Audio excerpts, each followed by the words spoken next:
Battle, aka Nino's Corner, man. We got Ty from Around the Table Sports, and Steven has graced us with his presence today from Fanatic Perspective. What's going on, guys?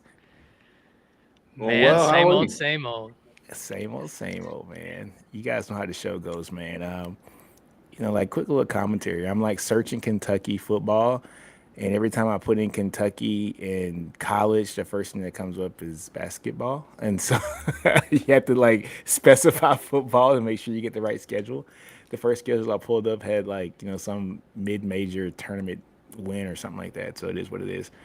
Yeah, yeah, folks. So Jay won't be with us today. He is working, and Chris, you know how Chris is. Chris always shows up about 5 minutes late. That's just Chris. So today, folks, we're going to talk about over under win total here for Kentucky. Per on three, their actual win total is 6.5 is what they're estimating. So we're going to do an over under just like we did the last couple of weeks. This is going to be a really fun session, and just go game by game for Kentucky and what do we think they're going to do this season. So let me go ahead and add the scene here so we can go ahead and look at the schedule. You guys see the schedule? Yes, sir. Yes, sir. All right. Week one, Ball State. I think we don't even have to talk about this, right? W. W, Kentucky, 1-0. W. 1-0, Kentucky. Or else we're having different conversations about Coach Stoops. But Yeah. Week two, folks, Eastern Kentucky. Come on, it's a dub. we That's a should be dub. good. Should be good. Week three, the Fighting Zips of Akron. It should be a dub too, right? It That's where should be. this is where Devin Leary is now at 10 touchdowns, no picks, Yes. building up a Heisman, little Heisman the high. candidate. Number one betting favorite. Yeah. Hey, you know what? We're Yo, laughing about that right now. But if they go into week four against Vanderbilt and they beat Vanderbilt and they go 4-0, we have something to talk about with Devin Leary. And I'm glad you said Devin Leary, Stephen, because Devin Leary, I was talking to Ty about this last week. Devin Leary, I think, is going to be a better quarterback than Levis as far as the collegiate level. I loved what he did at North Carolina State. I think he passed for 65%, 3,200 yards, 32 touchdowns, 5 picks, I think, 2 years ago. Last year had a pretty good start to the season, tore his right pec, and it kind of cost him like the whole season. But he's going to be back in here full fledged, full form, man. And I think Devin Leary's going to ball out this year, folks. I think he's going to ball out. How about you, Ty? What you think, man? Look, I thought it was a great addition. I've talked to several people who are kind of down on Devin Leary, and I tend to side a bit more with you, Nick. I like the move, and I actually think the what Stoops did in the transfer portal is compelling. He got some offensive line talent Yep. after they lost some offensive line talent. But one of the biggest pickups, and this is going to carry over into the next team we're going to talk about, is what they got at running back. Oh, you stealing it from me, Ray Davis? Ray Davis, who is over 1,000-yard running back from Vanderbilt, and Yes, Vanderbilt already couldn't get any offense as is, right? exactly. Kentucky had an interesting offseason, right? So we joke, you hit the nail on the head. We joke about them heading into Vanderbilt, but like they are going to be in a good position, at least in this point of the season, which they should be. God have mercy on their souls if they're not. Yeah, exactly. Steve, how about you, man? yeah. I mean, if you look at just this September, I mean, I know we're getting ready to get to this Florida game, which is at Kentucky, right? So at home for them. This September slate, I mean, if you're Coach Stoops, this is as good a slate as you can ask for September, right? In terms of coming into a season, understanding the letdown that was last season, coming off that 10-win year in 2021. For whatever reason, I know you mentioned Will Levis and some of the challenges they had acclimating with the younger offensive players and some of the offensive line challenges. They hit the portal hard with offensive line, right? Hmm. Bringing in, some guys, a new left tackle from the FCS level, but a guy that they feel is going to start for them. They got people coming in from USC and Ohio State. So this slate that they have here is the perfect opportunity to build up confidence, build up some reps. Maybe they're not these obviously aren't the most formidable teams, but you're also returning a defense that was pretty good and pretty sound, and has some guys that will be having contract years. I feel like this is as good a situation as you can ask for schedule-wise for the month of September for the Kentucky Wildcats, in my opinion. Exactly. Oh, Chris with a K is on. Chris with a K, my brother from another. What's going on, man? What's up, Chris? What's up, y'all? What's up, man? Look, man. Hey, you didn't miss anything. We're 3-0 right now. I we got filled in the Kentucky. picks for you. Yeah, we're good. We got Kentucky, starting the season 3-0, going into Vanderbilt, and we're just talking about all the great transfers that they got coming in here from the portal. Yes, Stephen, but to kind of piggyback on it, they had great additions from the portal, but I want to kind of focus on what they already had here in the team. Their top 3 wide receivers last year are all back. Who is it? Berrien Brown, outstanding stud. I mean, top 100 player here in the country last year. True freshman, came in and did great things for them. Also, who was the second guy that they had? Dane Key. Dane Key had a hell of a season last year, as well. The top 2 wide receivers on that team were true freshmen last year. They can only get better. You couple that, with a Devin Leary, and I think you're going to have an explosive team. Brown is explosive. I mean, the things that he was able to do as a true freshman at Kentucky last year, playing against the SEC competition, was just truly amazing. So to see him, Dane Key as well, and their third wide receiver, I can never. He's a senior this year. Robinson. Is it Robinson? Tavion Robinson. There he is. Tavion Robinson. Yeah. That's it. So Tavion Robinson, he's back too as well.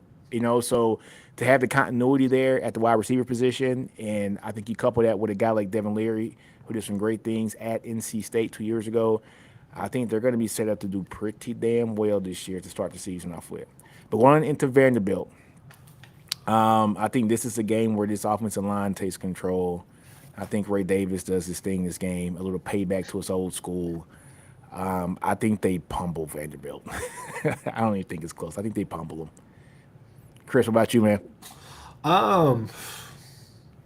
Man, I'm not gonna lie. I know Leary and all the rest of that. I think that's I'll be honest with you. I think it's a close game, and I think Kentucky pulls it out. I think it's surprisingly close. Okay. I'm just gonna be honest with you guys. I know that we kid all the time or whatnot, but I kind of have a little bit of faith, a little bit of belief in what that new coach down there is building at Vanderbilt. I'm not saying he's building a championship caliber team in the SEC, but I definitely like the juice that he has. He's giving that program some juice, so I'm excited to see what they could do in year 2. I know they lost. I think they had some key losses or whatnot, but at the same time, I think that it'll be a surprisingly close game. But I'll give it to Kentucky. Cool. So I think everybody has Kentucky over Vanderbilt. Yeah.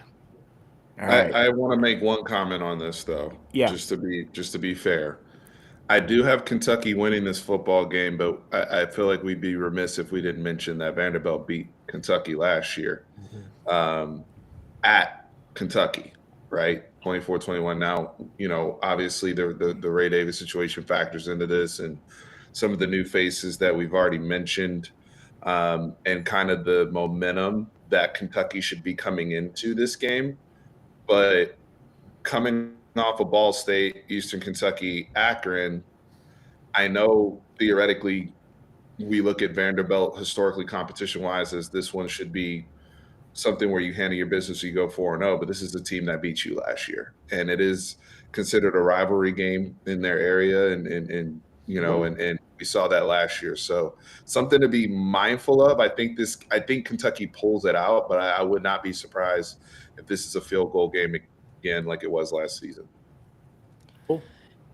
Yeah, I think one of the only reasons because you're 100% right. I mean, Vanderbilt snuck up on them and got them last year. And I think the only reason why I feel decently confident in Kentucky revenging that game is Ray Davis jumping from Vanderbilt to Kentucky, because he had a monster game for the Commodores last year.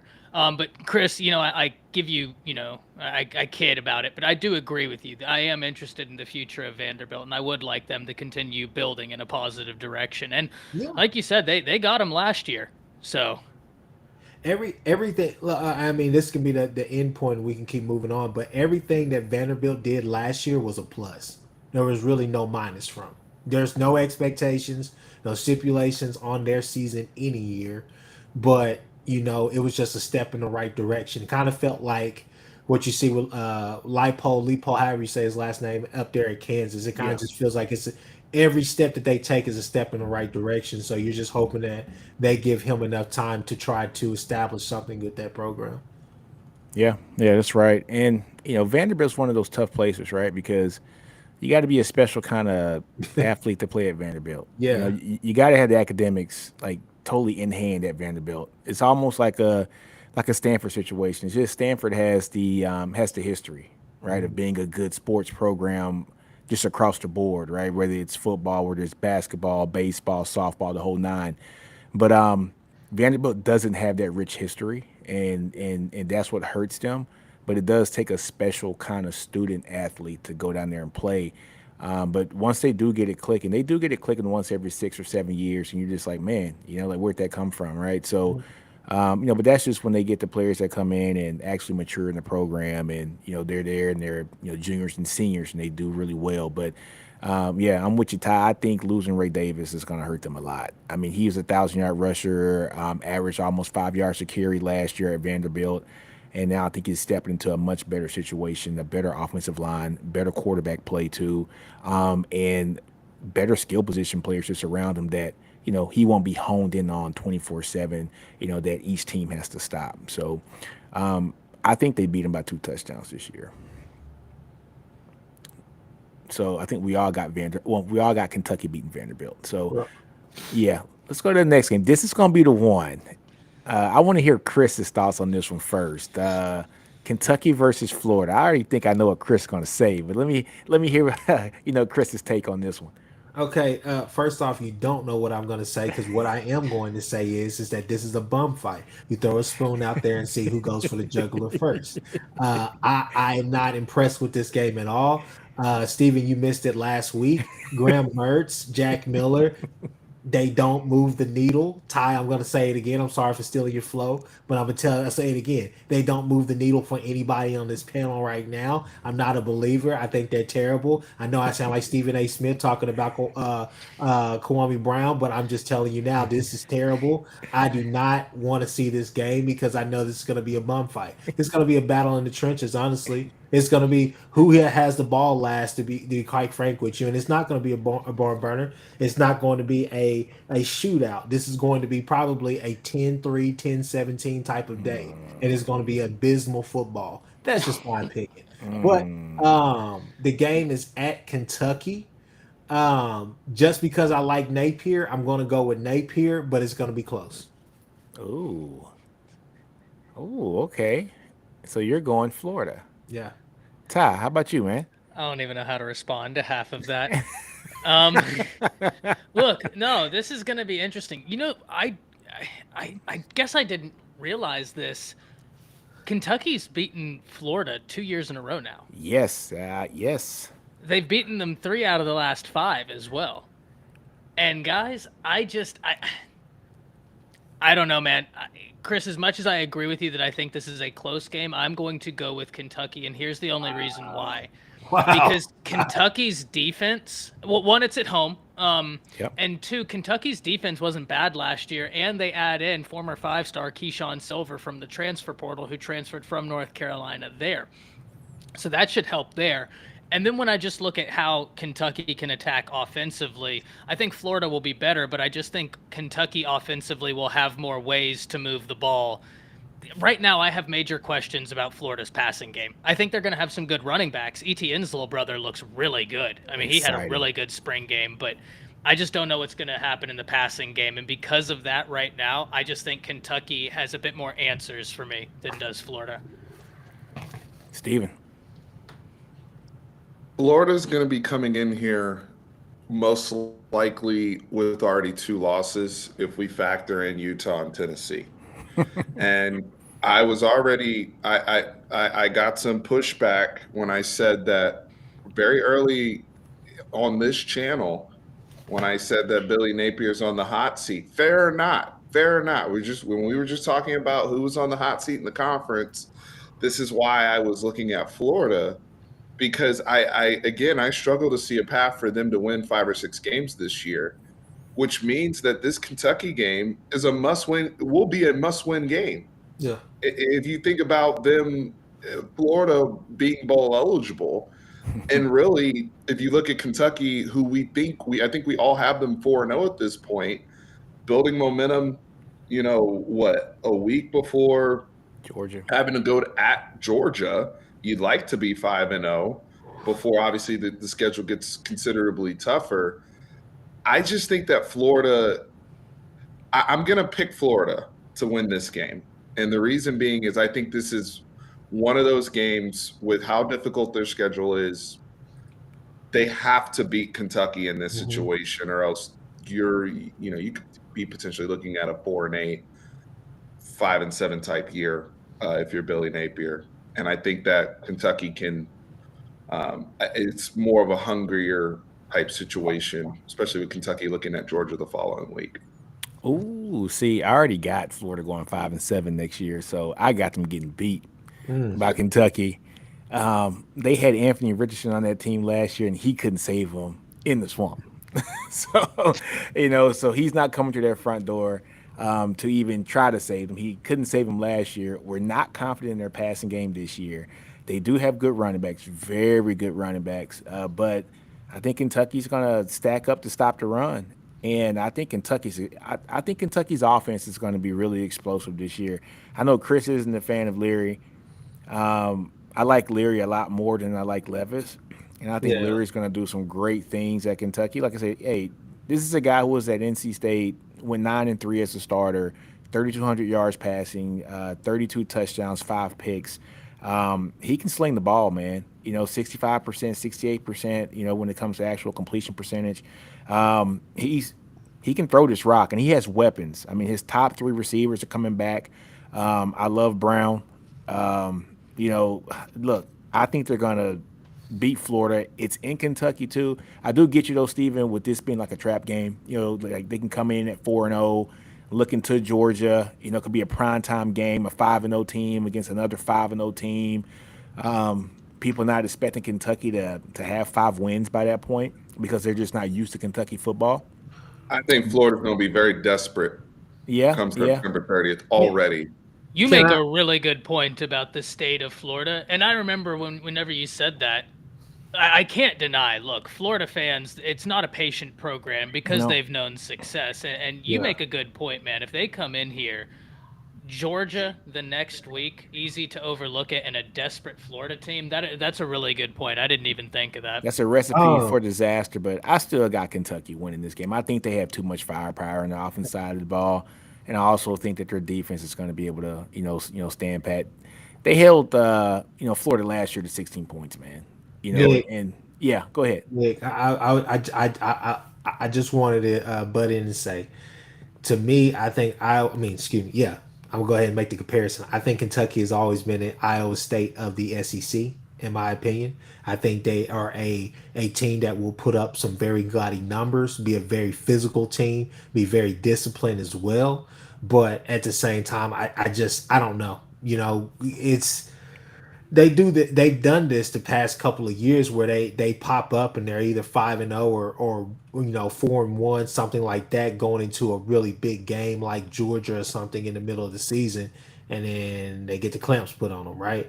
And you're just like, I don't know what else to tell you. I don't know. Something's telling me in my gut that Napier is going to figure something out. I think that obviously you could group us in there with these coaches as well, but I think guys like BV, Crystal Ball, and I think Napier, they're good coaches at the end of the day. No matter what happened last year, they're good coaches. They're damn good coaches. I think they're going to figure it out this year. I definitely disagree with you with the 5-7. I don't believe that they're going to, go out there and compete for an SEC championship, but I definitely think they'll be better than 5-7. I kind of give them the edge in this game. I think they'll be able to match that. I think this year you kind of the pressure's a little bit off, especially with Richardson being gone. I mean, Richardson was really good, but Richardson was really inconsistent as well. I think that now you kind of have. I don't necessarily think that you have that much of a project at quarterback, but you just don't have much at quarterback. That's just my. Chris, I'm not. I don't think what you're saying is wrong, Mhm. but I think that you're looking at it from a practical standpoint. I agree with you about Billy Napier. I do think he's a good football coach. I've Yeah, seen, the work he's done as a coordinator and as he built up, Lafayette and everything. And I just don't see, and Ty mentioned it earlier, the patience with that Florida fan base is different. yeah, They're not going to look at it like, oh, well, we're moving. Like, they're looking at Anthony Richardson already going top 5 in the draft, and they went 6-7 last year. yeah. And they're like, well, why didn't we win more games? And then now they're going to look at this and say, well, we've had an embarrassing situation happen with NIL and some of these quarterbacks. Now we don't, we're unsure about our offense. And we're coming into this game with probably a win. I'm just saying, hypothetically, Uh-huh. they lose to Utah, they lose to Tennessee. They're going to be in here with wins over McNeese State and Charlotte. Okay, so they could be potentially 0-3 Yeah. against D1 teams potentially. I don't care how you feel about Billy Napier at that point. Florida fans are going nuclear. There's no I arguing mean, hey, that. look. At the end of the day, I can't even argue with Steven. You know, I love arguing with Nick and Steven, but I can't simply because I've been in those Florida spaces. I know what a Florida, a Miami, a Florida State. I know what those Twitter spaces are like. I remember one time I got a request to speak, and I was like, "Hell no!" I clicked off and went to there. I was like, "There's no way. There's no way. I have nothing to offer y'all." You know what though? One thing I do want to piggyback on what you said, Chris, is that um, they start off fast, mini Kentucky. So last year, look, I think you're right on that. They started off 4-0 last year, and then they finished the season. What was it, 7-5 last year, or actually 7-6. But then the previous year, I mean, I think they went 10-3 the previous year, right? So I'm just not a fan of Will Levis. Yeah. I think Leary is going to be a better quarterback than him. That's just my opinion. I think he's going to be able to come in here and do some really good things here at Kentucky. I want to like Florida. I do. I like Napier. I mean, he is a damn good coach, and he seems like he's just a good person too. I But agree. but Steven can kind of relate to me when I say that. Not to say that these two guys are equal on the coaching pecking order, but we've seen what Napier did at a lesser level, at a group of 5 level, and it kind of reminds me of what we saw Charlie Strong do at a group of 5 level. And these are likable guys, and they come to coach big schools, and everybody loved Charlie. Nobody wanted to see Charlie Strong go. We loved him, right? He was just a good guy. Seemed like a good human being. But Texas fans, Florida fans, fans that are used to having some kind of history in their program, like you say, Steven, they're not patient. They're not patient. And if they come out here and they start 2-2 and then go against Kentucky and be 2-3, and then the wheels start to fall off, Napier ain't making it. He's just not gonna make it. And I feel bad for him, but I really don't feel bad for Millionaire. But yeah, He's gonna need some luck. I mean, yeah, he's gonna need some luck. yeah, because Charlie had horrible luck at the beginning, and then that momentum really cycled us into oblivion. But we don't need to rehash that. I do want to address FT's comment though. Which one? He said, "I mean to be fair, Stephen. We've been like the same as Florida in the past, but we're giving Sark a lot more credit this time around." Okay, so Sark is a year ahead of where Napier is, right? Because Sark had that 5-7 year, and then obviously won 8 games last year. But if we look at Sark, one of the big differences I have there is Sark in year 2 went and beat the hell out of his arch rival 49-0 and dealt with some adversity and actually put some skin on the wall to show growth. And I think coming into year 2 at Texas, we all felt like we would be better than the 5-17. Nobody in Florida thinks they're going to be better. I don't know if Florida thinks they're going to be better than that 6-17 last year. That's the difference. No fan can honestly look at their team and say minus a top 5 pick at quarterback that could do everything and could do no harm and no wrong, that we're going to actually be better. Unless Florida simplifies the game, has a more balanced offense, and doesn't put their entire offensive scheme into one player. True. And they're ahead of schedule on defense too. If they're because they have some guys on defense, but if they're ahead, then yeah, they can flip games around. I believe that as well. And Steven, just adding on to your point, Sark also was playing Bama very well. I mean, that game was very close. We know what Ewers did. We know what happened after that. I mean, Texas looked every bit the part against the Crimson Tide. And so, yeah, I mean, it's interesting. I think the other thing is, guys, whenever we talk about the Florida outlook this year, we have to remember a lot of the times whenever these coaches come in, they do their rebuilds in year 1 where you have that mass exodus. That happened in year 2 with Florida, right? Like they had their mass exodus going into this year. So Steven, Nick, you said, I don't know that Florida's going to be a better team. And that really worries me because not only did they lose a first-round draft pick, that offensive line isn't there anymore. Yeah, and it wasn't a stellar offensive line with Anthony Richardson. And now I have questions about your quarterbacks. I don't have questions about your running back talent. But if you don't have adequate offensive line play, that offensive style, I don't know. I just have questions. I hope they get it. But yeah, and they lost their best offensive lineman to the draft, also in the second round this year. But one thing that Florida did do, they did stack up on a lot of offensive line talent here. However, it's all guards. They don't have they didn't attack the tackle position in the portal like they did the guard position. And that's one thing that I think that is going to hurt them as well. If they make it to a bowl game, Billy Napier coached his ass off. Exactly. I got him going 5-7. So we can leave it at. We can go on to Georgia. But Florida fans need to hear that though. If they go get bowl eligible this year and they get to that point where they feel like they have momentum going into year 3, they need to understand how difficult a job it was to navigate that schedule. That Billy Napier did with his staff if that becomes the outcome. Exactly. Chris, you all right, man? I'm good, bro. I'm definitely fine. Frightening truth is like, come on, man. What's up with Chris, man? Like everybody gets one. Everybody gets one. We'll let it slide for now.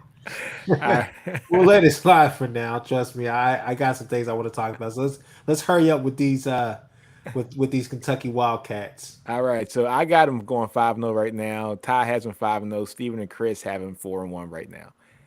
All right, next game is against Georgia. I think we're all underneath the consensus that Georgia's going to win this game. No question. The question is, how close is this game going to be? Or how not close is this game going to be? No, the real question, I'm sorry, Nick, not to steal Go ahead. Go ahead. The real question to me is can Kentucky generate offense? That was really one of the main things that kept them out of the game last year was the fact that, everybody's trying to hype this game up, and Ty, I know me and Ty talked about it a lot because we would on his show. Where the hell are they going to score? How are they going to keep up with this offense? It wasn't just the weapons. No, everybody understands.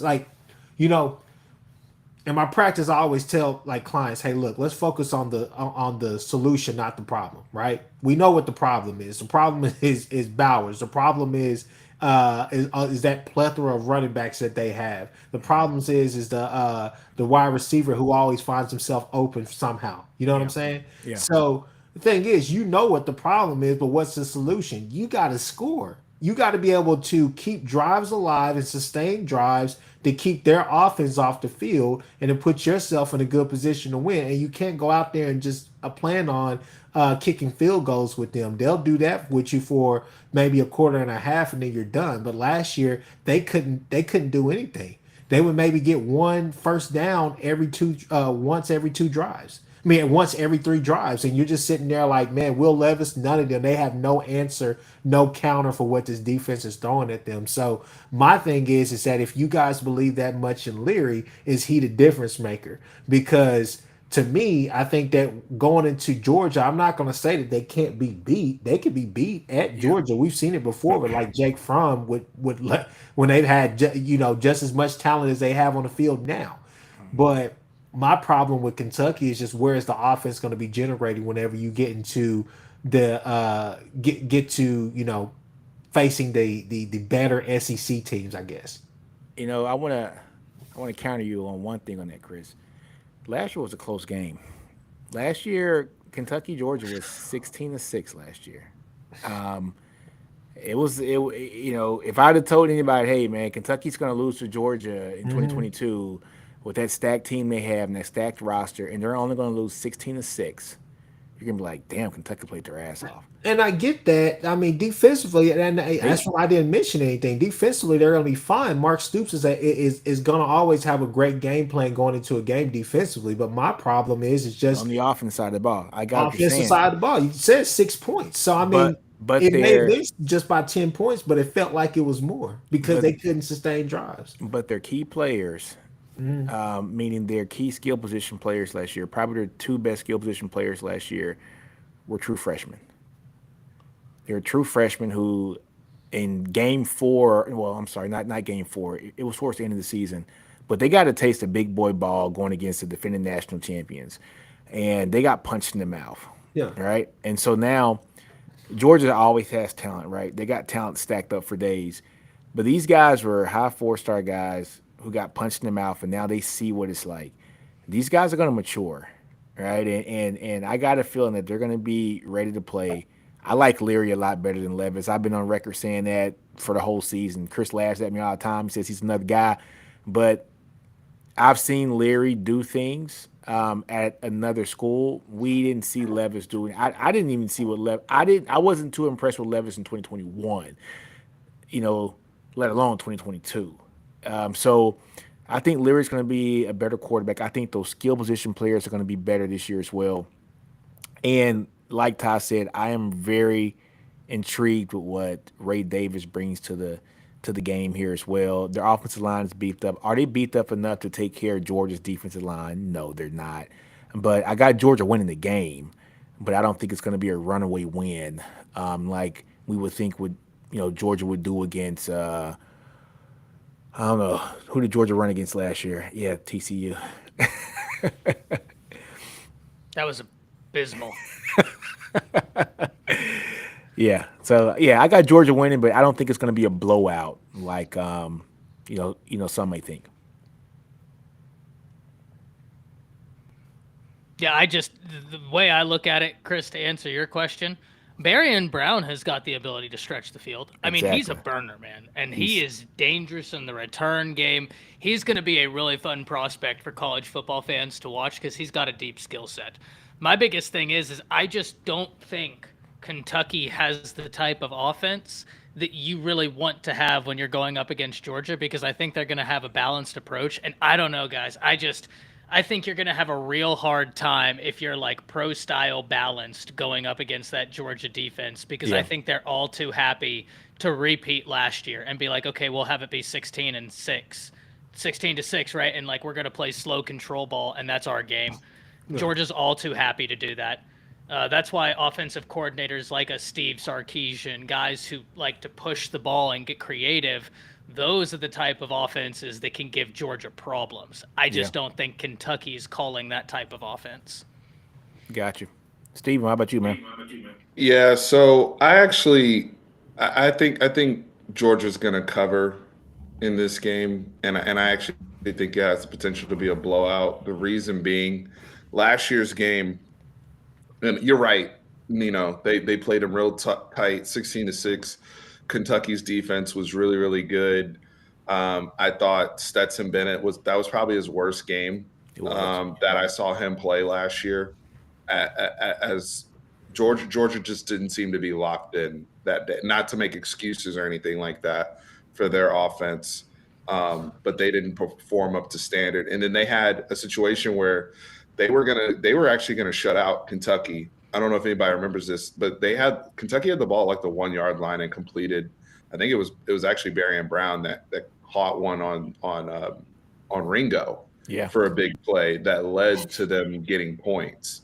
Or else that game would have been 16-0 or 19-0. I think Georgia was actually trying to get a safety. But I just think at Georgia, Georgia's probably going to be feeling decent coming off of the Auburn game the week before. I think they'll have, it's earlier in the season to where they don't have that aspect where Kirby had to fight it off a little bit last year at times where maybe the kids get a little bored. I don't think you'll see that, especially with newer starters in this group and a lot of guys trying to prove themselves, especially a younger quarterback. I think Georgia might turn up on Kentucky in this game. And that has nothing to do, no disrespect to Coach Cohen, who's in there now, and Devin Leary. I know, Nino, you made a good point. This is a showcase game. And, you saw what the money that CJ Stroud was able to make with his performance against Georgia, right? And if you come out there and you look fearless and you move the football against a defense like this, it goes a long way in the NFL's eyes. And I think with Will Levis in that pro-style system, to what Ty was speaking on, he seemed to also be afraid to pull the trigger at certain times against Georgia and would take a 5-yard check down, and Georgia rallies and tackles, and the field felt small. To another point that the Georgia Tech quarterback made last year. I think you saw that with Will Levis. I think Devin Leary is actually going to come out there and try to take some chances, knowing it's a showcase game. But I also think that plays into Georgia's hands, and they try to cover this thing because they definitely did not cover last year, and it pissed me off. So, someone had some money on the game. Yeah.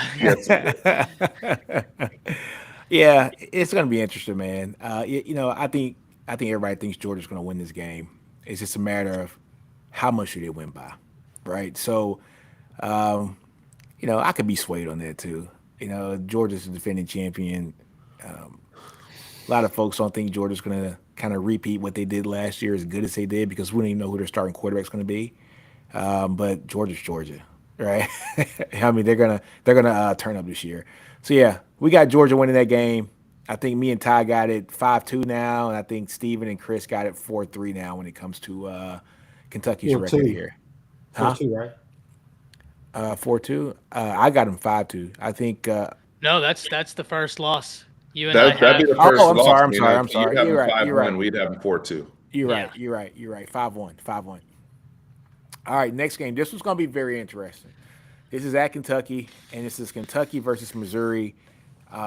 Missouri played everybody pretty much tough last year with the exception of Tennessee, and I think Tennessee mollywopped them last year, right? It was like 60-something to 20-something. Tennessee and Kansas State kind of mollywopped them last year, but they played everybody else kind of tight last year. Ty, I'll let you start off this one, man. Who do you think is going to win this game against Missouri and Kentucky? I think because it's at Kentucky, they have a good chance at winning it. The problem is, guys, as I look down, and I'm already like at a high win total for Kentucky, and that just doesn't sit right in my bones. Right? Something is instantly like my spider senses are going off, saying like you're making. But at the same time, this is another one of those coin flip games. We talked about this last week whenever we talked about South Carolina, where I actually picked Missouri to upset South Carolina in that game. But I said, like, if we were to ever revisit it, that would be the game I'd be the most easily swayed in South Carolina's favor.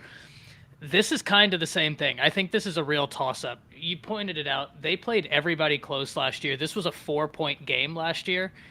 The thing I have problems with Missouri against Kentucky is that I think Kentucky's offense may be better because even though they lost to Cavassier Smoke, they got a 1,000-yard running back. They also got another running back out the transfer portal. I can't say his name, but he is talented, bigger body guy. And then, Steven, you made the point perfectly. Devin Leary, I don't think, is going to have the hesitation Will Levis has. And when you have a Barry and Brown on the outside and the other wide receiver, I think that bodes well. I think Kentucky actually pulls this game out, and I think because it's home, that's why I'm giving it to them. Steven. So Missouri has only beaten Kentucky once since 2015. They've I did not they've know been that. close games. They've been close games, but the only win, I believe, the only win that Missouri had was in 2020 over Kentucky. So the series has been very, very heavily in favor of Kentucky.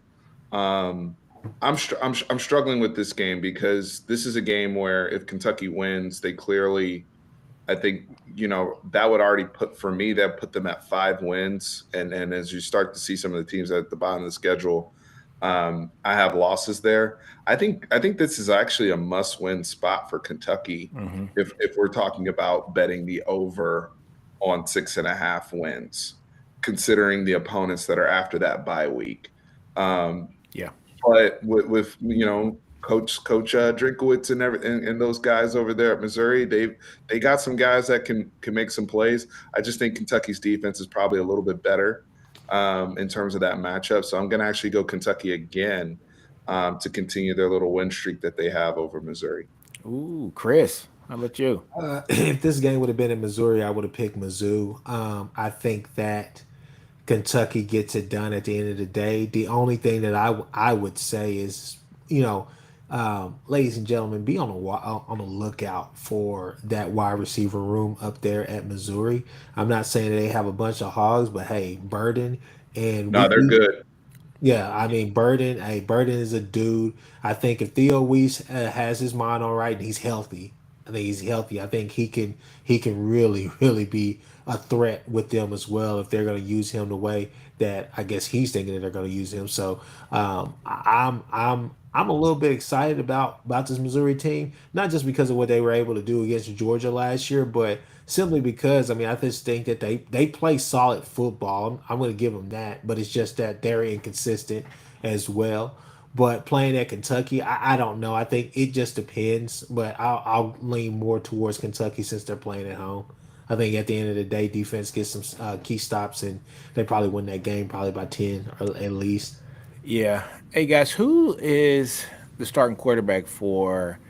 I think next year for the football team for Missouri. Who's the starting quarterback, guys? Isn't it Brady Cook? Is Cook still the guy? I think he's still there. Okay. All right. So Yeah, not and we got to remember Dominic Lovett isn't there anymore either. He's at that's Georgia true. now. My thing with Cook, I think last year Missouri scored 21 points against Power 5 competition 3 times Ooh, last year. ooh, You that's know? not good. that's that And Iowa offense, huh? yeah, but one of those games that they scored 21 points or more was in the 66-24 loss to Tennessee. And also a 26-22 loss to Georgia, which was a really good game. Georgia pulled it out at the end, which was a hell of a game. Georgia came in like that fourth quarter, and I think they won the game in like the last 2 or 3 minutes of the game, right? Yeah, they scored 21 points or more 3 times last year against Power 5 competition. So I don't know where they're going to manufacture the offense, to be honest with you folks. I got a feeling that they're going to get beat. It's at Kentucky. I think Kentucky's going to put it on them this year. And I'm with Chris on this. I think it's going to be a 10-point game. So I think we all got it. Oh, Ty, how about you? You already said it, right? Yeah, I got Kentucky in this one. Yeah. All right. So we all got Kentucky winning this one. Sweet. So me and Ty got him at 6-1. 6-1. Steven and I'm Chris at got him 5 at and 2. all right, It just 5 feels and 2. wrong. It does, but looking at the front half of the schedule, Favorable. I think they got 4 baked-in wins already. I mean, off the top, they got 4 baked-in wins already. And then it's just a matter of what you think about Florida and Missouri. All right? And yeah, because you can see as you look at after the bye, you can see why the total's at 6.5. Yeah. Yeah, exactly. I mean, let's just be real here, right? Yeah, Like, their buy is crucial. So look at this after the bye. after I typed in the schedule, for whatever reason, I don't know, as we started talking, my mind blanked on what the rest of the schedule was, and I was just looking at the first few teams. And then I think Chris was like, "What's their over under?" And someone said 6.5, and in my mind, I was like, "How the hell is it 6.5 when it's this easy?" And I Yeah. looked down and It's I saw that the back back half. half. I was It's like, that "Oh yeah, back that's half. how." Go ahead and That's scroll down, man. Yeah, it's that back half. I didn't scroll down. I'm scroll down, ain't I? Oh, my bad. Choo, choo, choo, choo. Okay, we're on the bye week. Ooh. Yeah. All Yeah, right. That's Leave the it. back half. Ooh. Not good. Yeah. This is the problem. Yeah, not good. You know, well, okay, let's get into the Tennessee game. All right. Yeah.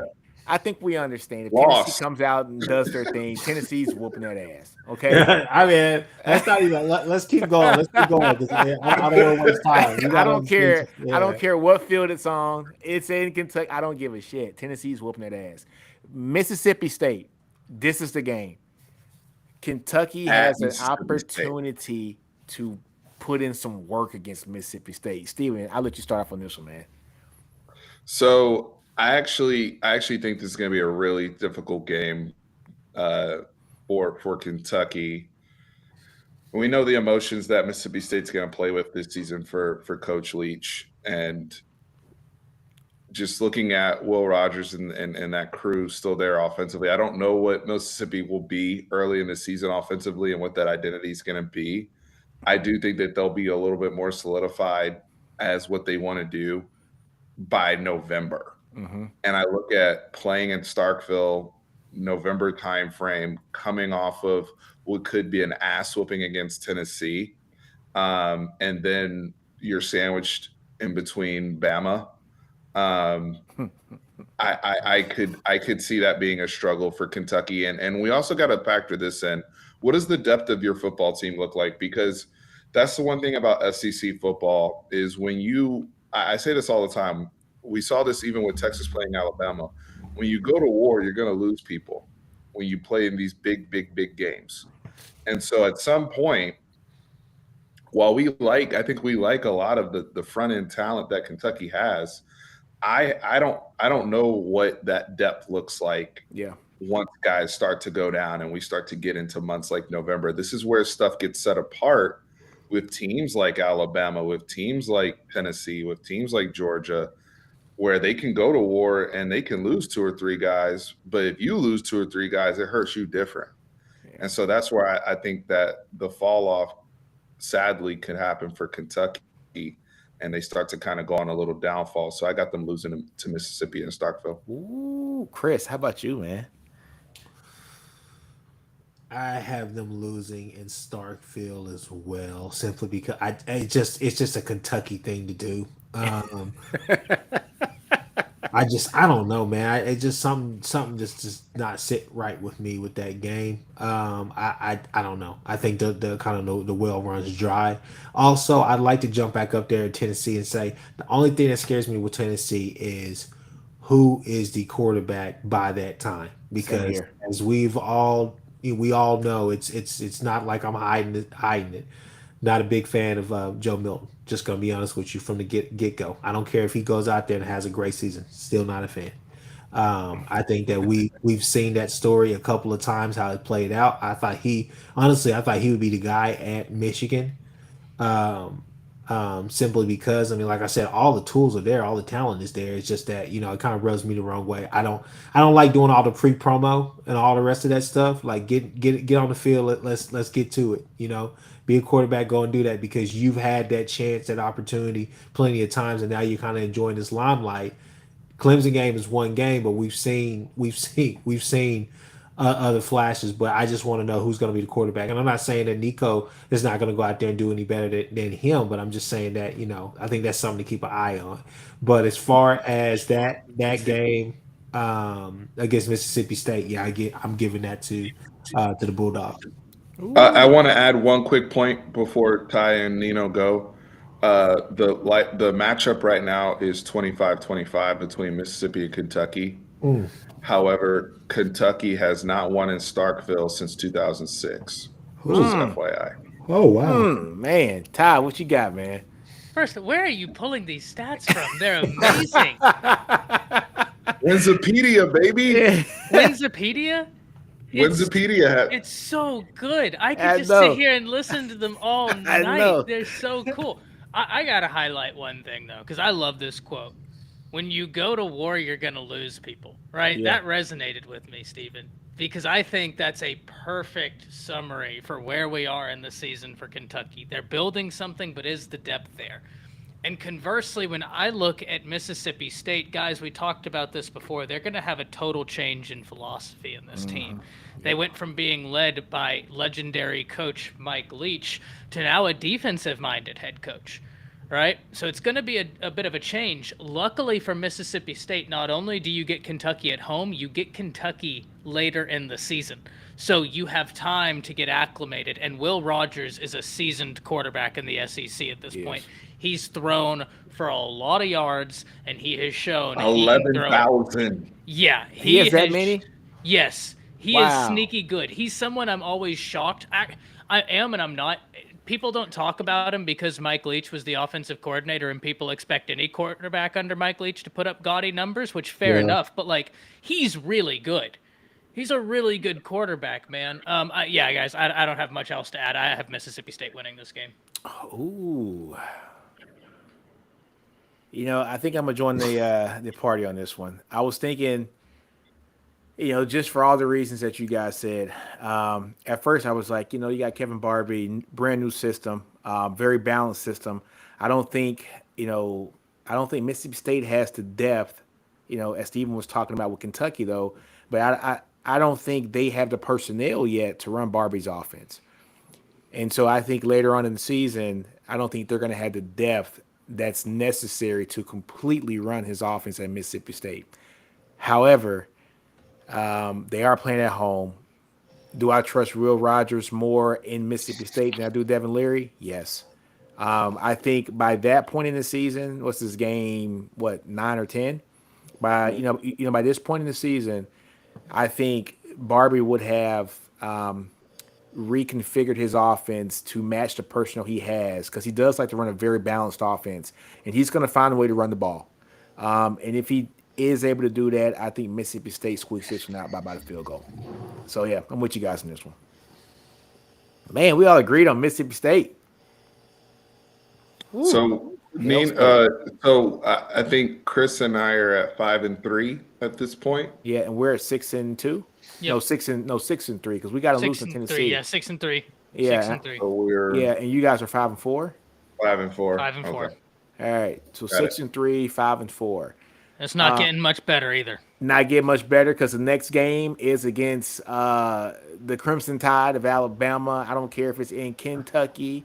I don't care if it's in Dentucky, Pentucky, Kentucky. Tied by 3 touchdowns. Roll damn Tide, Paul. It is what it is. I don't care who they got behind center. It don't matter. All right? It could be Milroe. It could be the guy from Notre Dame. It could be Simpson. It doesn't matter. Alabama's going to win that game. Yeah, look, Bama has a lot to prove this year, but I think they're excited to go prove it, and I'm really excited to go see it. There's a lot of new on the team, but I mean, look, I just don't see how Kentucky pulls this game off absent a massive collapse from to the proportions we haven't seen in quite some time. Yeah, it is what it is. Roll damn Tide, Paul. My only thing, Ty, is I love Kentucky's defense, right? I agree with you there. They got a good defense. This could be kind of reminiscent of what happened last year against A&M. I think it's fair. And it was a close game, even though Bama pulled the game out. Milroe, had that game in the ages during the fourth quarter to kind of pull it out, right? But it could be a very close game. I don't see it happening. I still think Bama pulls this thing out by 2 or 3 touchdowns. The last thing I'll say is I do agree with you, and I think Tommy Rees is a little bit better fitted for that heavier run style where if we get into a grinding Bill O'Brien would go away from the run He would, a lot, and I just don't think Tommy Rees. So that might help Bama if it gets into that close game where they'll try and play the control game. And let's be honest, I think that's going to be better for the Tide this year is relying on more of a power offense. Exactly. Chris, Steven, you guys got anything to say about that one? I'll keep it short. Well, let me go, Steven. At least they're not playing. First off, I just want to tell Ty, hey, look, that's an abomination. Go War Eagle. They're confused. They don't even know what they are. Are they War Eagle? Are they? Do they? Can this guy stop, please? Mute his mic. You're right. They had to play some team out of Alabama. At least they didn't play the best team out of Alabama. That's all I have to say. Steven, thank you. You can go ahead. I'll keep it short. I think Alabama's going to whoop that ass in this game, even at Kentucky. Again, just the point about depth, the point I made about just when you play these level of teams, these caliber of teams, I just don't see Kentucky having the horses at that point in the season offensively to be able to be competitive for 4 quarters. So I have Alabama winning that game. Can you say something mean about Auburn for me? I think Auburn's going to get their ass whooped by Georgia earlier in the year, and they're probably going to start 2 or 3 different guys at quarterback this year. So, see, nobody can say I said it because I'm hating now. All right, so Ty, we got him 6-4. I think Chris and Steven got him at 5-5. All right, so look, hey, it's coming back to that 6.5, spread. Next, folks, over on look, man, South Carolina. This is a toss-up. This is a toss-up. I'm gonna give this to you, Chris, because your boy is starting quarterback there. And if I may, remember last week we did South Carolina. We all had South Carolina winning this game against Kentucky. Yeah. So, Chris. It's hard because now I'm like second guessing myself because I'm like, there's no way Kentucky loses 5 games or 4 games in a row in the season. But say that. Oh man, I'm just gonna go ahead. Don't even ask me about Louisville. I got them going 6-6 this year. I think that's a loss, and I say they re-up against Louisville, their rivals, like they always do. Even though it's at Louisville, I think they get the win 6-6. That's all I got for you. I can't do anything better. Well, hold on. So you're saying South Carolina wins? Talk about South Carolina.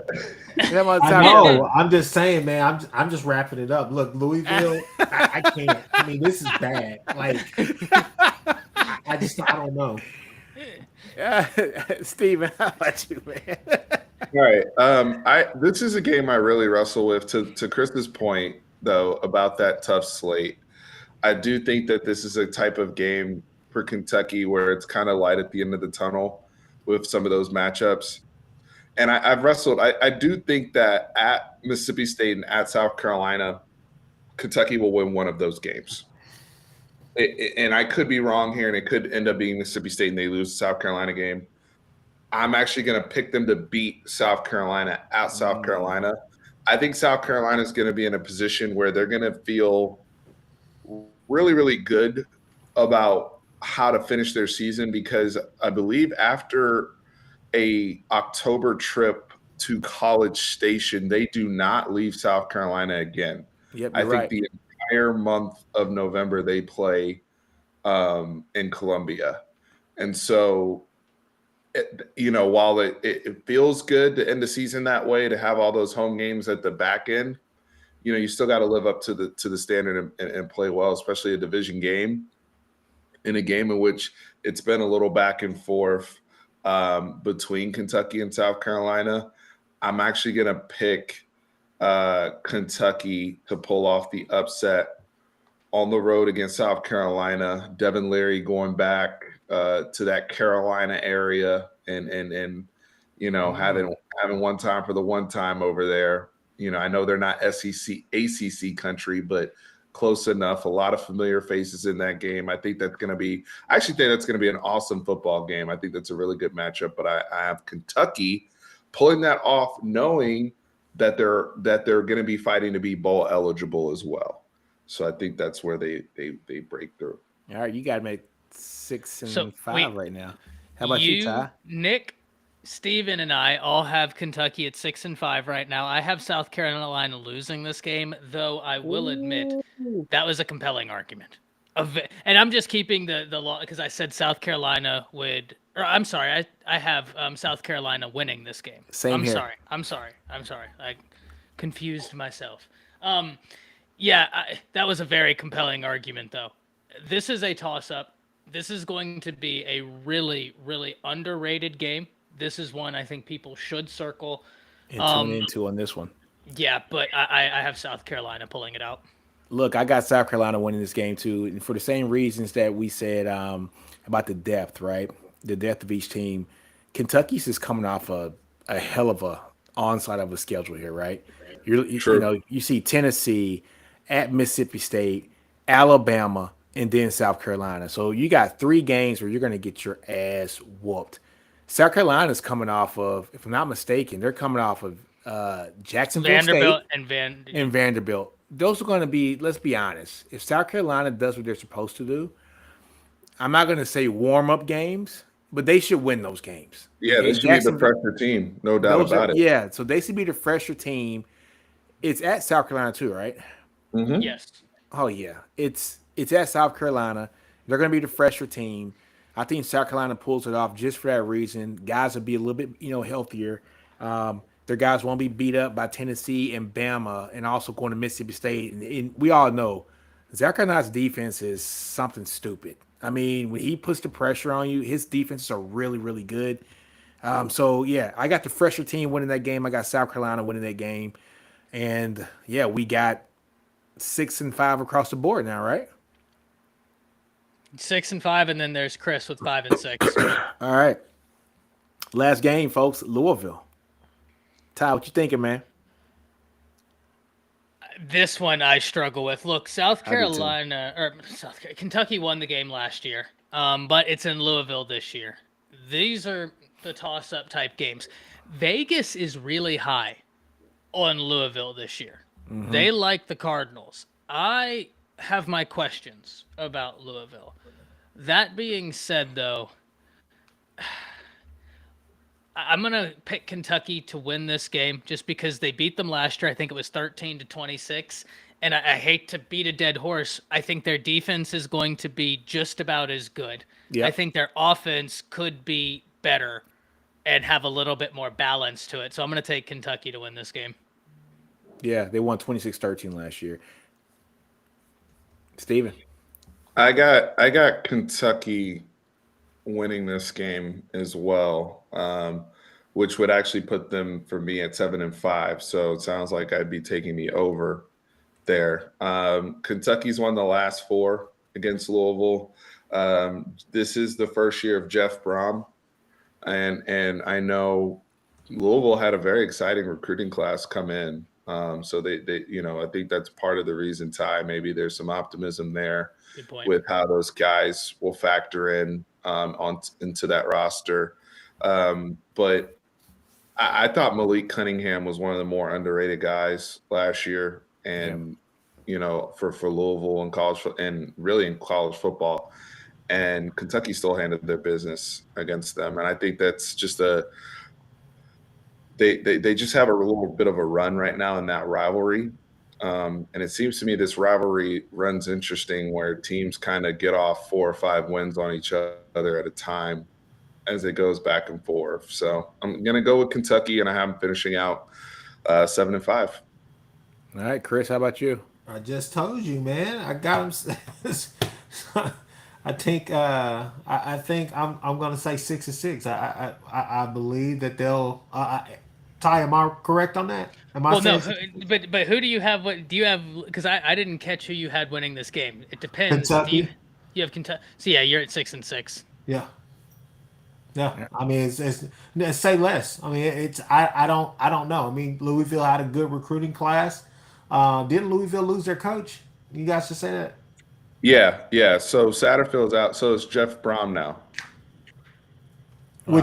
Which is good because Jeff Brom's a really good coach. I like Jeff Brom, but I don't like the team. I think he needs a year to kind of get some of his guys in there. Obviously, he has talent there, but so yeah. I mean, I don't know. They're a wild card to me. I don't know what they have. I know that I'll probably be watching them on ESPN at some random time on a Monday or something like that during the first game of the season. So it is what it is. I got Kentucky winning this game. Louisville hasn't beat Kentucky since Lamar Jackson left. That kind of sums it up. Damn. So I don't think it stops. I don't think it stops this year. And I don't think we need to cover the SEC championship the following week because No, it's not. they ain't gonna be there. Yeah, so I got them over. I got them 7 wins. I think they handle business. It is what it is. Like I said, I think the team's gonna be a little bit more mature. They got playmakers across the board. They were freshmen last year. These guys are grown up in the system now. They're sophomores. I think Brown's going to be a 3-year player. I don't see him staying more than 3 years. And I think Leary's going to play better. You know, I keep saying the same thing, but I just honestly think that their skill position players are going to show out this year. I got them winning the game. I got them going 7-5. I'm starting to think back of my Mississippi State pick. I think I penciled it in as a win earlier, but look, I'll stick with it 7-5. You know, the potential of them beating Mississippi State, that could tip them to go 8-4, but we'll stick 7-5 here. 7-5. So in that area, right, where we have them, for folks that are out here that are maybe Kentucky fans or follow this program closer than we do, because we're looking at this with the outside objective lens, I hope, right? How do they feel about that? Do you feel like, all right, we went out and got Devin Leary to go 7-5. Does that feel good? Were you in that 8-4 kind of high end? 6-6 looks like the floor. They should not be worse than 6. With the way their September is set up.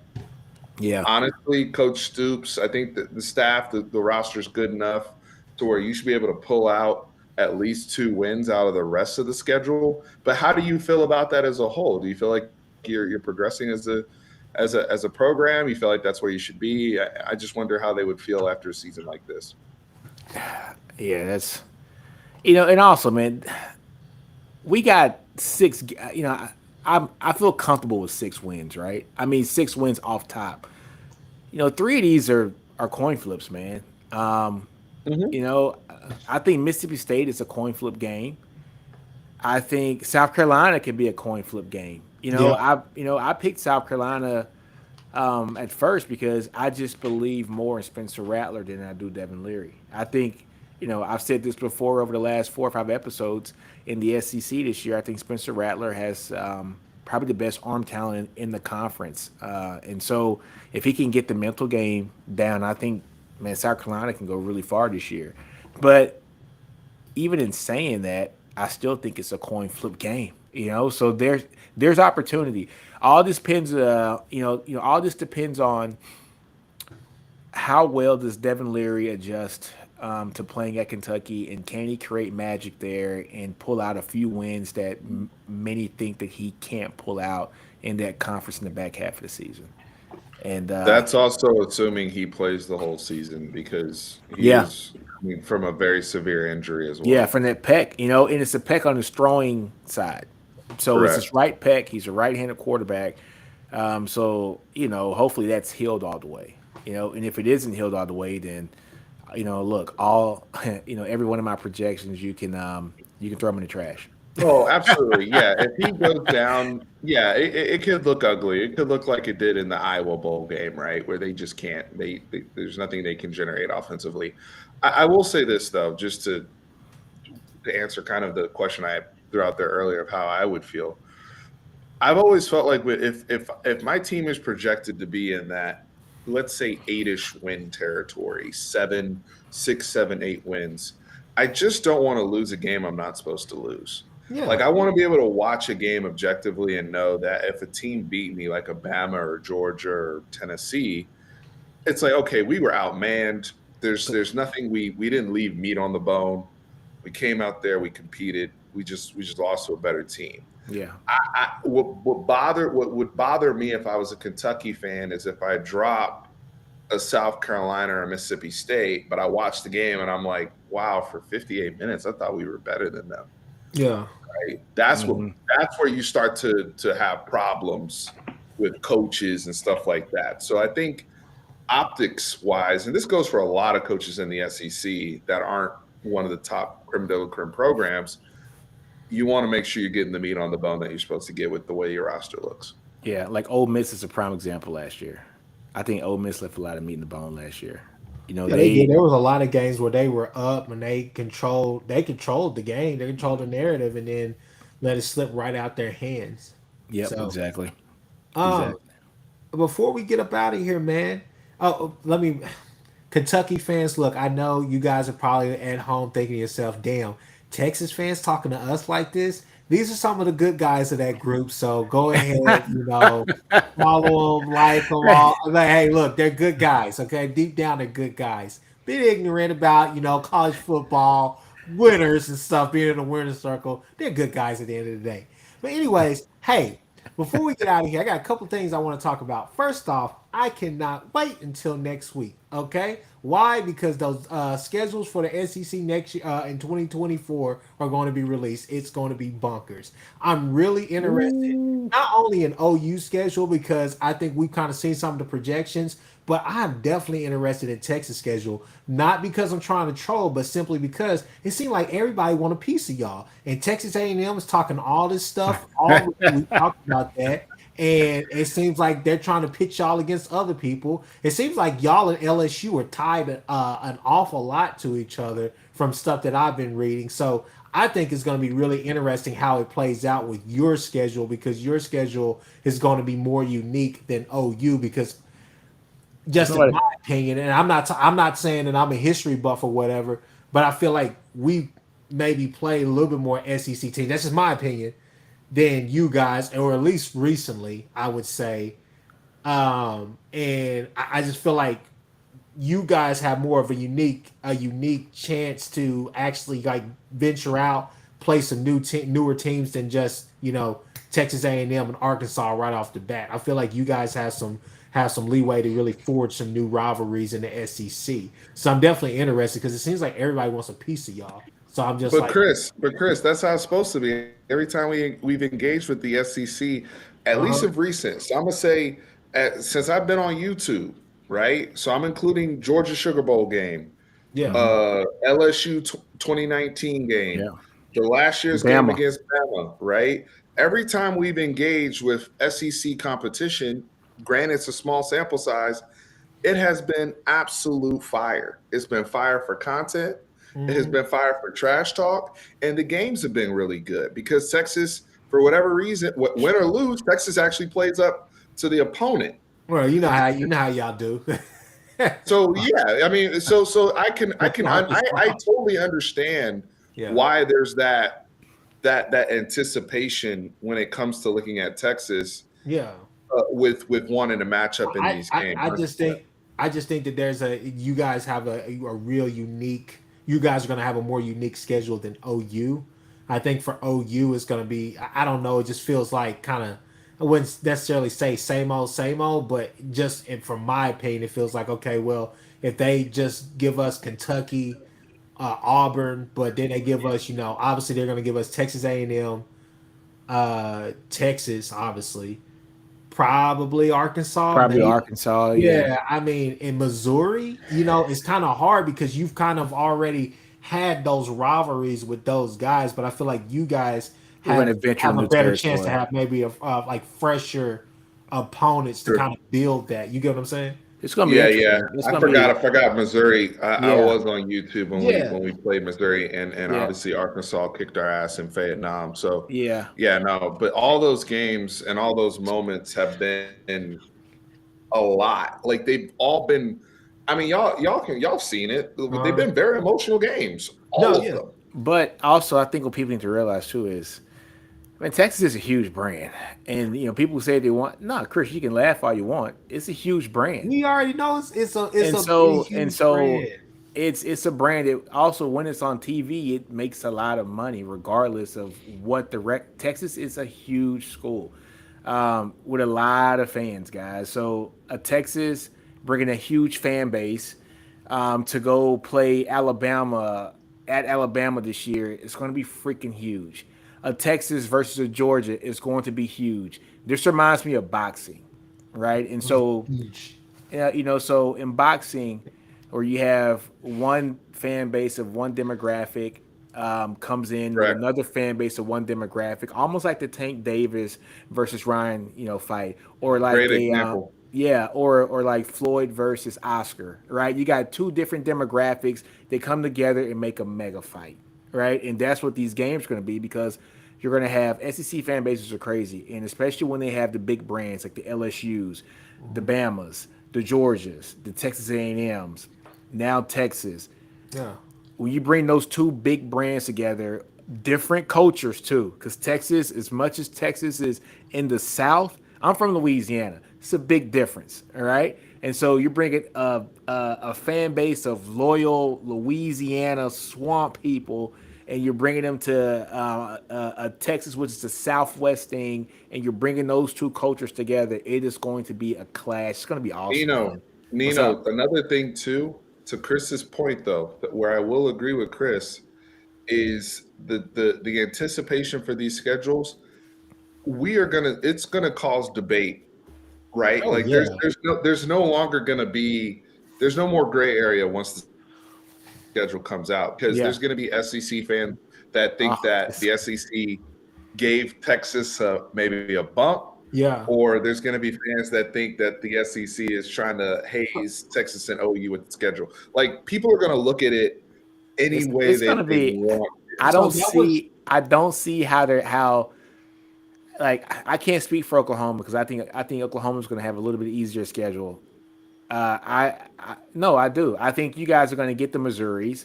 I think you guys are going to get because that's you No, guys' but region. that was leading to my point, and I'll let you finish. But that was Yeah. leading to my point. Yeah. Was the two things that I'm excited about the most with this is to see kind of the new schedule you guys forge as far as going forward, because I think, like I said, we have ties kind of for some odd reason dating back to a lot of these teams and stuff. Hell, Ty, going back watching a lot of classic games, we played y'all awful lot throughout the '90s. To be honest with you, Bama or whatever, home and home series. But what I'm saying is that that's something that I'm really interested in for Texas. But the second thing is honestly, who gets the gauntlet?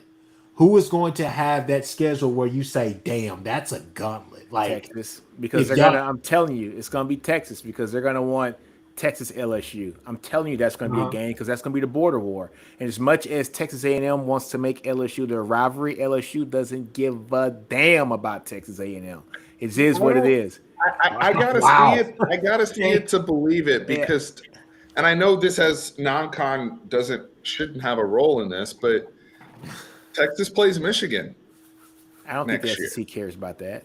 I know. I'm just saying, like Are y'all going to the big house? Y'all going up there? Or y'all coming here? Oh, we're going to that's- Michigan. Awesome. Dude, Oh. yeah. okay. You want to talk about seeing a Texas Yeah. game on the road? Man, that'd be Yeah. such a cool That's one a to see. destination. Yeah, that would be Ugly ass- awesome It's one. gonna be an ugly ass game. I boy. might That have to maize, look into yellow, trying to go. That'd be so against cool. that burnt nasty orange. Yeah. Boy, it's gonna be Child, nasty please. out there. Child, please. It's gonna be um, good though. I can't wait till next week. Todd, do you have a point that you want to make? Because I got a question for you before we get up. out of here. Yeah, look, I'm interested in seeing the schedules. I was a little bit disappointed we didn't get the 9 game with the 3 permanent. I know, man. I'm pissed. I about really that. liked. Now I understand why, right? Like the whole reasoning Greg Sankey and the SEC are putting forth is, look, this is everybody says the SEC is the best conference in all of college football. If we're going to play an extra game, you're going to compensate us for an extra game.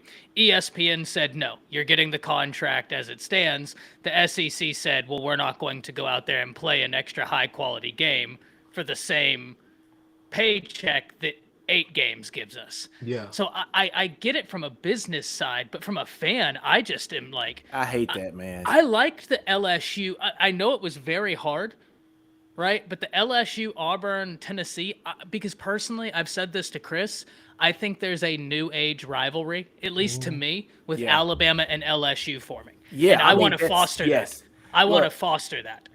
Look here, I wanted that Ty, game. my wife's family is from Alabama, and I'm gonna tell you, they Auburn's their rival.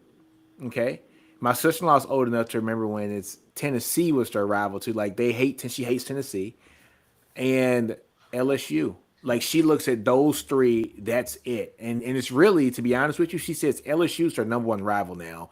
Then Auburn, Yeah. and, You you know, know, I was watching the because they're 29. competitive. I was Okay? watching the 2019 game and I turned it off as when two on that first drive when he fumbled the ball. I turned it off. I said no. I said this game even had me like going high, That game low, was low, much high. closer than people Yes. remember. Yeah, man. Yes, That was a man. phenomenal game. Yeah, Look, that I game was right there, so much talent on the when field. that game was so getting good. played, Texas played Kansas State, I think, and I was at the game at Texas when the game was going on, Yeah. and I was like, damn, I'm missing having two screens and watching Texas versus Kansas State, and then watching LSU Bama, and I saw LSU go up on the board, and then Alabama came back storming, and I mean, look, man, I hate I'm with you. Give me 9 games. Please give me 9-3. I do not want to see Texas play, Abilene Christian or like Incarnate Worth before they play Texas A&M next year. That's not my idea of good football at week 11. This is not my idea, Hey, one last thing before we get out of here. This is something that is, I don't know why, but it lit a fire underneath my seat, man, the other day. It got me pissed. It got me rowdy, y'all. I saw a mock draft, all right? And I saw the number 1 pick, and I said to myself, what is the point? So stupid me, silly me, I went and looked in the comments, and I said, this is crazy. The Kyler Murray slander is real. Caleb Williams going number 1, he's projected number 1 to go to the Cardinals is sickening. It's crazy to me. Why? Because, and this is not a shot at Riley, but this is all I have to say. It's crazy because all the comments, everybody who talks about it, even a lot of the analysts or whatever, they say, oh, well, Kyler Murray doesn't like to watch film. Kyler Murray doesn't do this, or Kyler His Murray's biggest not problem doing is that. the new Call of Duty came out right when the football season started. That too. But listen to me. My thing is that now Caleb is being crowned like, oh yeah, Kate Miss got to do this, got to do that. I'm like, dude, he's coming from the same coaching tree. If this guy has those same problems, why won't he have those problems? And credit to my uncle. My uncle's like, well, Jalen Hurts didn't have a problem. Like, I think it's more of the person. I think it's the leadership. It's the person. It's the person, man. It's I don't know, And, man. but Chris, we've just all hurt known me. this. All right, so me and Steven followed Texas high school football recruiting pretty heavily as well. Yeah. And you hear the backstories of some of the antics that were pulled when he was playing high school ball. And so it doesn't surprise us when he goes to Oklahoma and when they get beat by Texas and he doesn't want to shake hands, doesn't have sportsmanship. It doesn't surprise you when he goes to the league and still looks like he hasn't matured and grown up. Doesn't surprise me just by knowing the stories that we've heard about the 16-year-old kid. Yeah, and Chris, Go ahead, let me say this. Kyler Murray, and I continue to say, Kyler Murray is the best high school football player I've ever watched in person in my life. And I watched him on the same field with Myles Garrett.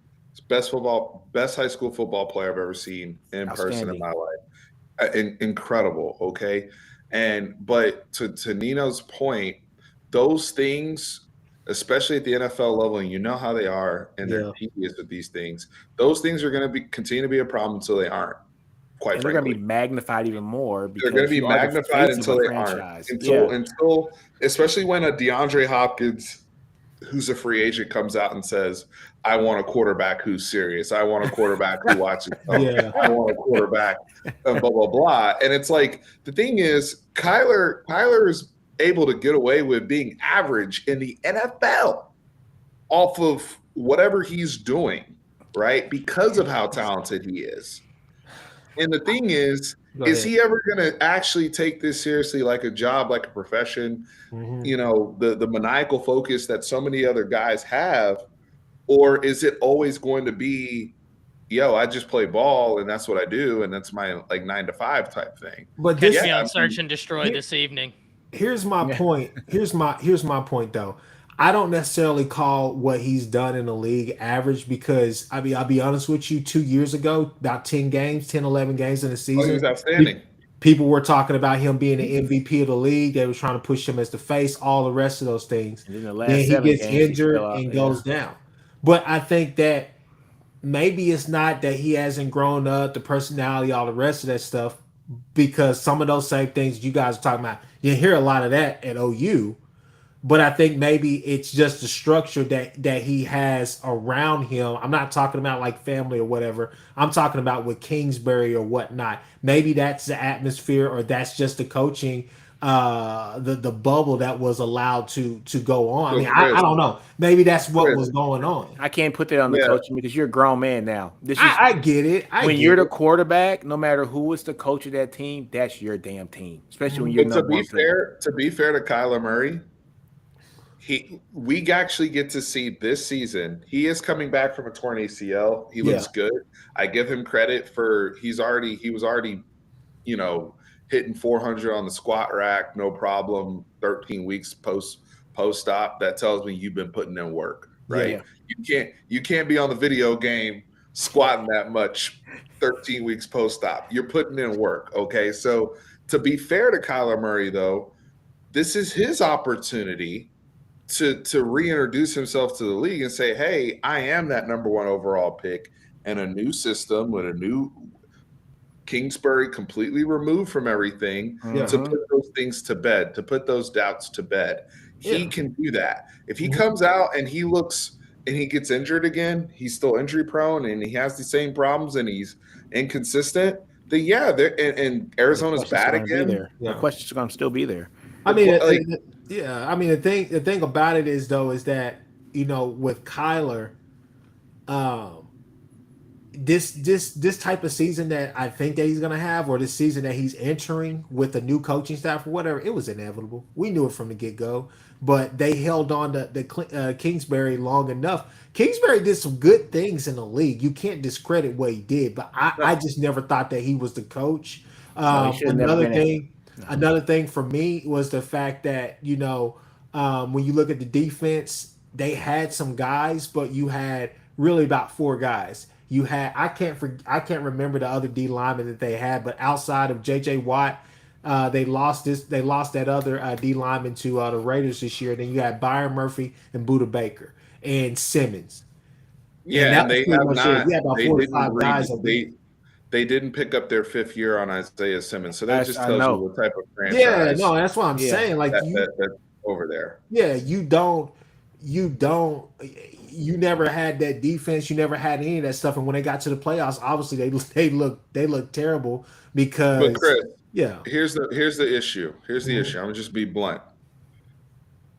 In regards to Caleb Williams, yeah, it's how the league feels about you. And right now, from everything we've heard, we're still a year away from him going through this process.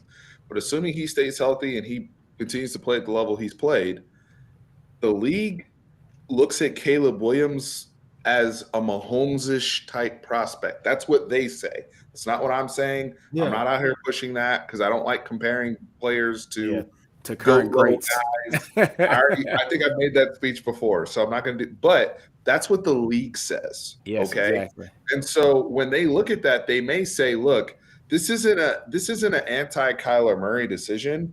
This is." We don't want to trade against a guy that's a generational prospect that we have on the same level as a Trevor Lawrence and an Andrew Luck. Yeah, that might be what it is versus being about Kyler. I just think that the similarities are there. Go ahead, Ty. So no, I wanted to piggyback exactly off of what Steven says. We talk about this all the time. The NFL draft will make or break GMs. They will get fired. And the problem is I don't disagree with you, Chris. I think Arizona has bigger issues. Like their offensive line is a problem. And we see this time and time again. Teams will have bigger issues and they'll continue drafting a quarterback. And then in 2 drafts, they're back drafting a quarterback. And it becomes a vicious circle. But Steven, you put this so beautifully, and this is what people need to understand.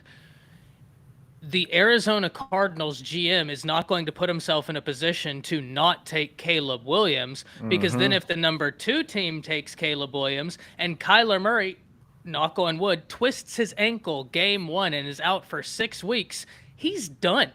If Yep. Caleb is just good his first year, not great, I mean just a good NFL, that GM is done, because he'll be known as the guy that passed on Caleb Williams when the Cardinals may have had quarterback issues. Whether they truly do or not, the court of public opinion is powerful, and that's the verdict that's out there.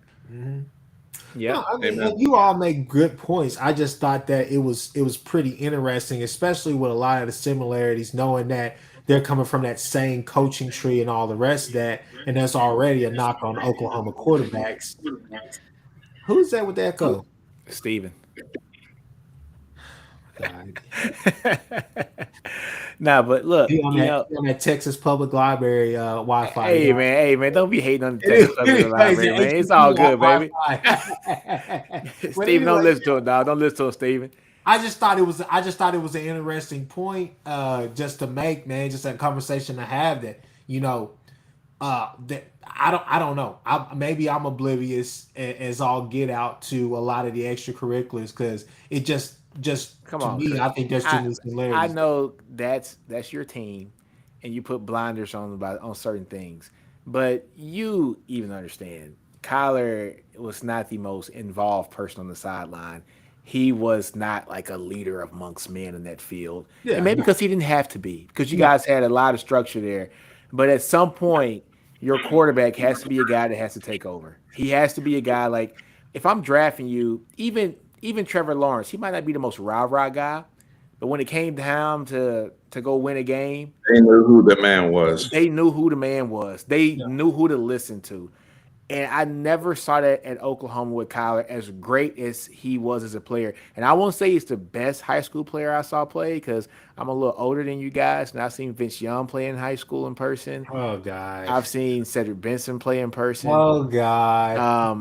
No. I'm just being honest. I've seen Tommy Harris play in person, and I've literally seen Tommy Harris play, and the offense would put 3 men on him as a true freshman in high school.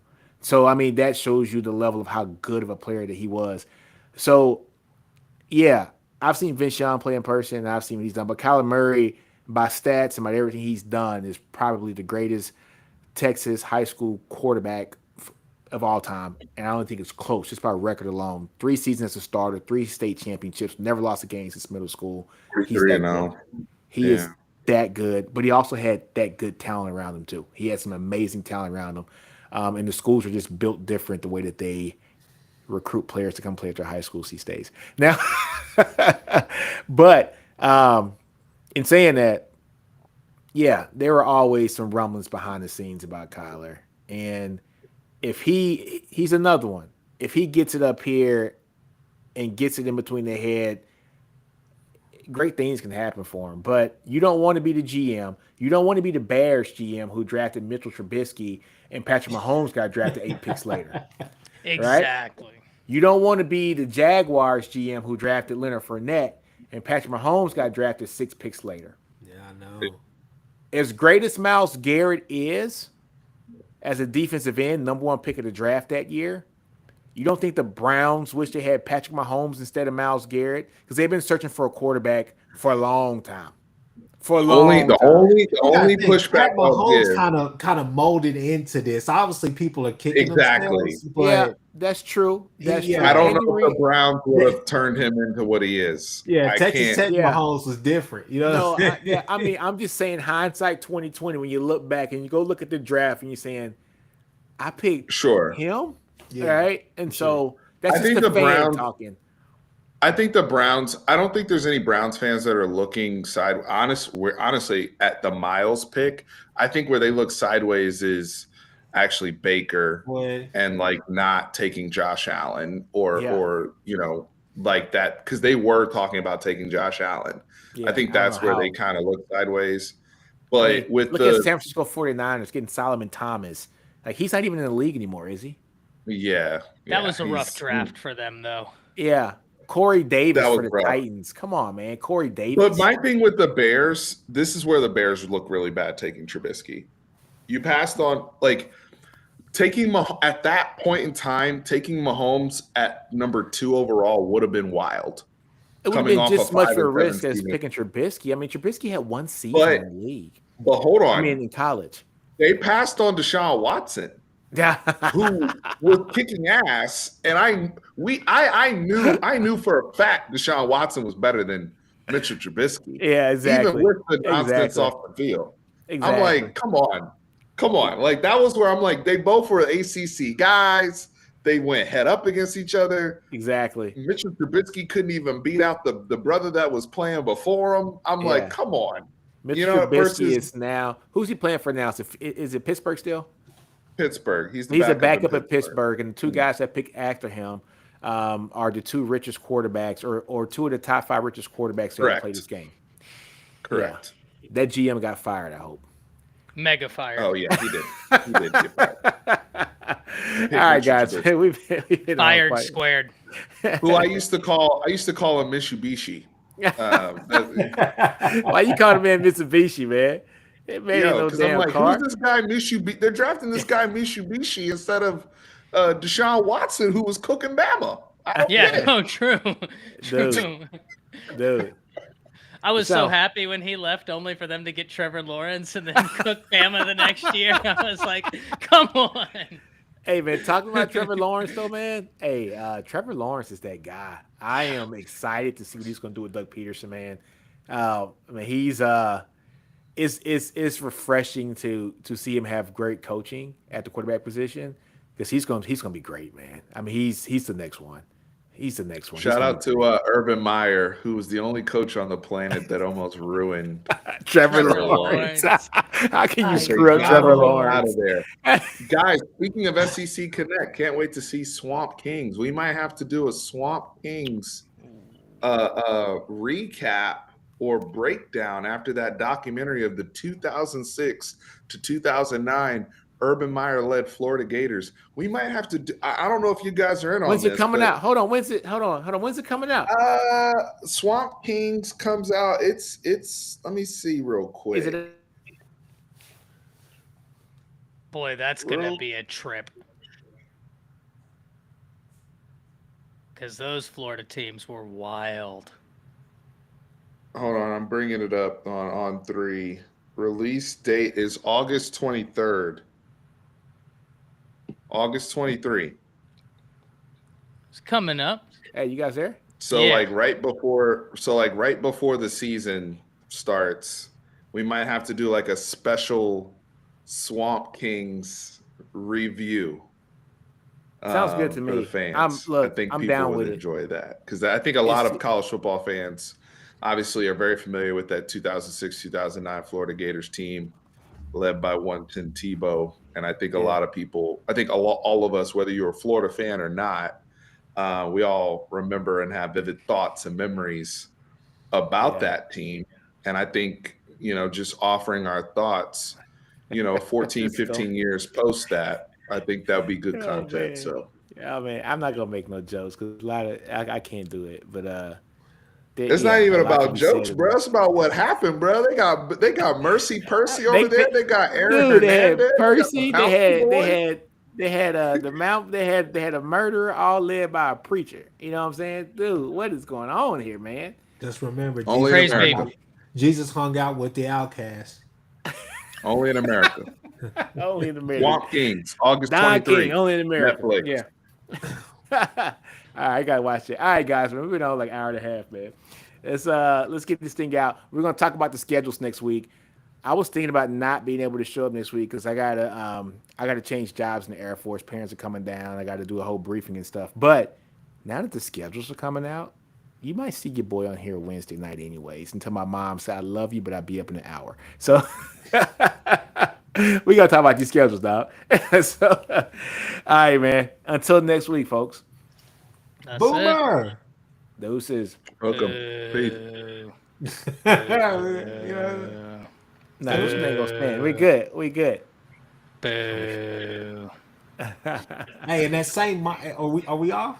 Boo, hold on, Chris. hold on, wait. Boo. I press in Boo. broadcast, and it's I'm just gonna keep booing Chris. Boomer.